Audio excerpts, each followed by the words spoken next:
Hey Lambs, I'm back with your midweek rant. So, in this midweek rant, we're talking about a 21-year-old woman going missing in the city of Houston. But days later, she was found, and you will not believe where. Before we begin, I want to remind you that this episode is sponsored by my Lamb Patreon. If you want to become a sponsor of Love and Murder and support me, or you just want extra stuff, head on over to my Patreon, www.patreon.com/love and murder. In there, you get daily Kai rants and a lot of other benefits. Now let's get into this midweek rant. The victim, whose identity remains undisclosed, was last seen on 7 a.m. on Tuesday, November 28, 2023. Her mother, who had last spoken with her around 8:20 a.m. that day, became worried when her daughter neither came home nor went to her college classes at Houston Community College. Her family initiated a search by calling close friends and other family members to go and help them search the neighborhood. One friend tracked her phone to Indigo Street, where the family found her black Honda Civic parked on the street. Quote, after searching the neighborhood and finding no signs of her, family members contacted HPD to report her missing. Now, despite reporting her missing to HPD Houston Police Department and police going to the car, they determined that the car was secure and declined to open it. The reason they cited was, quote, no foul play or indications that anything might have been in the trunk, end quote. Keep that in mind. While the family remained on the scene with police, the victim's boyfriend, a 19-year-old Ariel Cruz, remained as well, helping the family to look for the woman. After finding no signs of her, police left.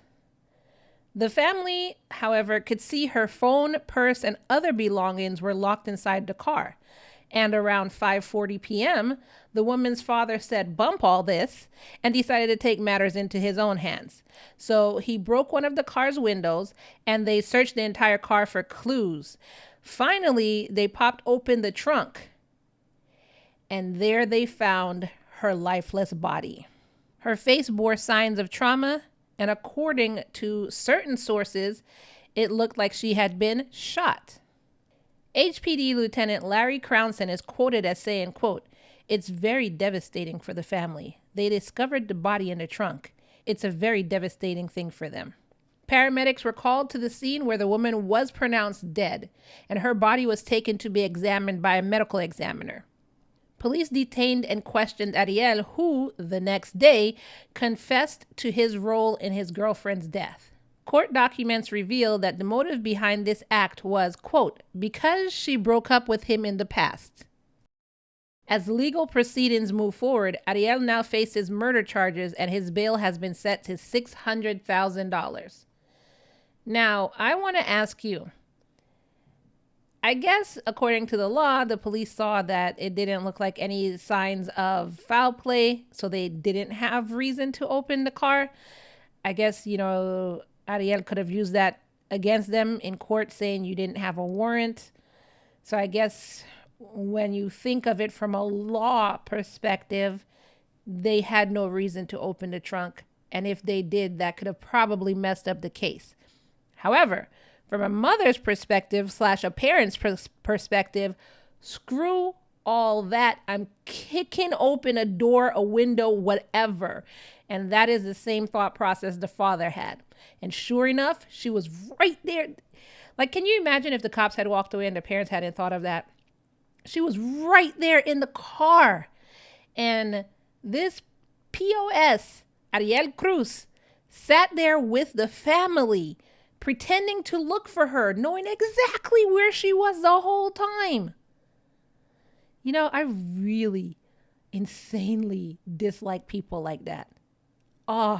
You see the mother dying, crying of tears, wondering where her daughter is, like the pain. That didn't open up your heart to be like, you know what, I know exactly where she is. I'm so sorry. I'm the one who did it. Or even if you were scared, because I know you might have been scared that father might have ripped you in half. Go to the police and let them know, and the police would have let the family know. Like, you just sat there pretending to care and watching the mother, the father, the family, the friends freak the F out. That is two types of trauma. You killed their daughter And on top of that, you sat there as the perpetrator and watched them go through this hardship. How freaking cold-blooded are you? And then you killed her because she, quote, broke up with you in the past. I wonder why she broke up with you. And that's a reason to kill a person? I guess is the whole trope of, if I can't have you, no one can. Like, you stupid. Well, I guess nobody's having her now, but guess who's having you? Have fun in jail. Don't drop the sub.